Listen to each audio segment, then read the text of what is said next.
शुभांशु शुक्ला अपनी 28 घंटे की ऐतिहासिक यात्रा के बाद अंतर्राष्ट्रीय अंतरिक्ष स्टेशन पर पहुंचने वाले पहले भारतीय बन चुके हैं।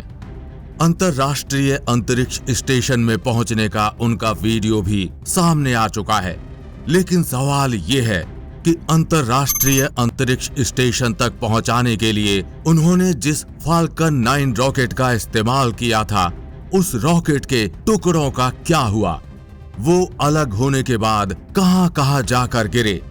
साथ ही आपको बताएंगे कि रॉकेट अलग होने के बाद ड्रैगन स्पेसक्राफ्ट में शुभांशु शुक्ला और उनके अन्य 3 साथियों ने 26 से 28 घंटे का सफर किया, तो उस वक्त के बीच क्या ड्रैगन स्पेसक्राफ्ट में वो अपनी दैनिक क्रिया जैसे पेशाब, पॉटी और खाना आदि कर पाए, या फिर वो ऐसे ही सीट से बंधे रहे। चलिए सब जानते हैं विस्तार से।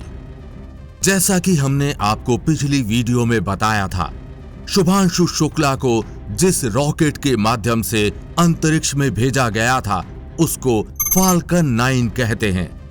फाल्कन 9 एक 2 स्टेज रॉकेट है, जिसमें सबसे नीचे पहली स्टेज का रॉकेट लगा होता है, बीच में दूसरी स्टेज का रॉकेट और इसके सबसे ऊपर ड्रैगन स्पेसक्राफ्ट लगाया जाता है, जिसमें कुल 4 अंतरिक्ष यात्री बैठकर अंतरिक्ष में जाते हैं।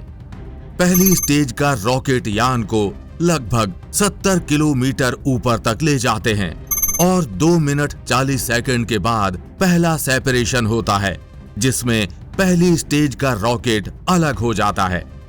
इसके बाद दूसरी स्टेज के रॉकेट में लगा थ्रस्टर स्टार्ट होता है और करीब 8 मिनट 50 सेकंड के बाद ड्रैगन स्पेसक्राफ्ट को पृथ्वी की कक्षा में स्थापित करने के बाद दूसरा सेपरेशन होता है और अब बचता है सिर्फ ड्रैगन स्पेसक्राफ्ट। लेकिन सवाल यही है कि फाल्कन 9 रॉकेट के इन दोनों टुकड़ों का क्या हुआ। जैसे ही 70 किलोमीटर के ऊपर पहली स्टेज का रॉकेट अलग होता है, तो वो पृथ्वी की तरफ तेजी से बढ़ता है। ये रॉकेट का हिस्सा पृथ्वी पर वापस लाया जाता है और इसको अगले मिशन में वापस से इस्तेमाल किया जाता है। ये एक रीयूजेबल रॉकेट है। इस पहली स्टेज के रॉकेट में भी 4 थ्रस्टर इंजन्स लगे होते हैं, जो इस रॉकेट को पृथ्वी पर लाने में सहायता करते हैं। अलग होने के बाद सबसे पहले इस रॉकेट के 3 थ्रस्टर इंजन स्टार्ट होते हैं, जो धीरे धीरे इस रॉकेट को समुद्र में पहले से मौजूद लैंडिंग शिप या लैंडिंग प्लेटफॉर्म की तरफ लेकर आते हैं।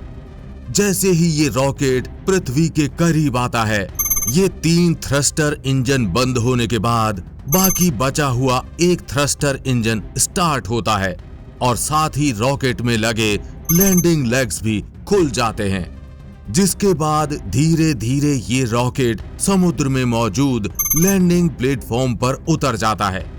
इसके बाद इस रॉकेट को वापस से स्पेस एक्स के केंद्र ले जाया जाता है और अगले मिशन के लिए तैयार किया जाता है। जो दूसरी स्टेज का रॉकेट अंतरिक्ष में अलग होता है, उसको पृथ्वी पर वापस नहीं लाया जाता है। वो रॉकेट अलग होने के बाद जैसे ही पृथ्वी के एटमॉस्फेयर में आता है, जलकर राख हो जाता है। इस प्रकार दोनों अलग हुए रॉकेट के हिस्सों में पहली स्टेज के रॉकेट का रीयूज किया जाता है, जबकि दूसरी स्टेज के रॉकेट को रीयूज नहीं किया जा सकता है। इसके बाद अगला सवाल आता है कि जब ये दूसरी स्टेज का रॉकेट अंतरिक्ष में ड्रैगन स्पेसक्राफ्ट को छोड़ देता है, तो इसको अंतर्राष्ट्रीय अंतरिक्ष स्टेशन तक पहुंचने में 26 से 28 घंटे का समय लगता है। तो इस वक्त अंदर बैठे चारों अंतरिक्ष यात्री ऐसे ही सीट से बंधे होते हैं या फिर वो अपनी दैनिक क्रिया कर पाते हैं। तो आपको बता दें कि जैसे ही दूसरी स्टेज का रॉकेट ड्रैगन स्पेसक्राफ्ट को पृथ्वी की कक्षा में स्थापित करता है, तो ड्रैगन स्पेसक्राफ्ट का ऑटोमेटिक मोड ऑन हो जाता है, जिससे ड्रैगन स्पेसक्राफ्ट अंतरराष्ट्रीय अंतरिक्ष स्टेशन के अनुसार अपनी गति को धीरे धीरे बढ़ाता है और उसकी तरफ आगे बढ़ता है। ऑटोमेटिक मोड ऑन होने के बाद अंतरिक्ष यात्री अपने आप को सीट से खोल सकते हैं और आराम से आगे का 26 से 28 घंटे का सफर तय कर सकते हैं। आपने शुभांशु शुक्ला का अंतरराष्ट्रीय अंतरिक्ष स्टेशन पहुंचने से पहले ड्रैगन स्पेसक्राफ्ट से जो वीडियो सामने आया था वो भी देखा होगा। उसमें वो आराम से ड्रैगन स्पेसक्राफ्ट में बैठकर हंसी मजाक करते हुए अपना 26 से 28 घंटे का सफर कर रहे हैं। वहीं वो इस वीडियो में बताते हैं कि वो इस सफर के बीच सबसे अधिक सोए हैं। साथ ही आपको बता दें कि ड्रैगन स्पेसक्राफ्ट में नित्य क्रिया जैसे पेशाब पोटी के लिए भी व्यवस्था होती है, जहां जाकर यह अंतरिक्ष यात्री अपने इन कार्यों को अंजाम दे सकते हैं। इसके अलावा खाने पीने की भी सभी व्यवस्था ड्रैगन स्पेसक्राफ्ट में पृथ्वी से लॉन्च के वक्त ही लोड कर दी जाती हैं। फिलहाल ये जानकारी आपको कैसी लगी? नीचे कमेंट बॉक्स में लिखकर अपनी राय जरूर बताएं।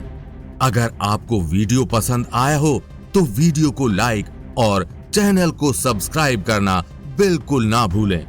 और हम उम्मीद करते हैं कि इस वीडियो की जानकारी आप अपने तक सीमित नहीं रखेंगे, अपने दोस्तों और परिवारजनों के साथ ये वीडियो जरूर शेयर करेंगे।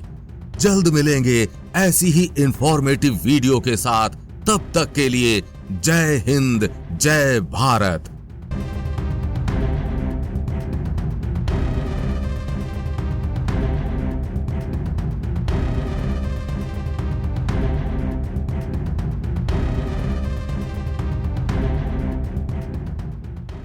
ऐसी ही और खबरों से हमेशा अपडेट रहने के लिए चैनल को सब्सक्राइब कर लीजिए और वीडियो पसंद आया हो तो लाइक और शेयर करना ना भूलें।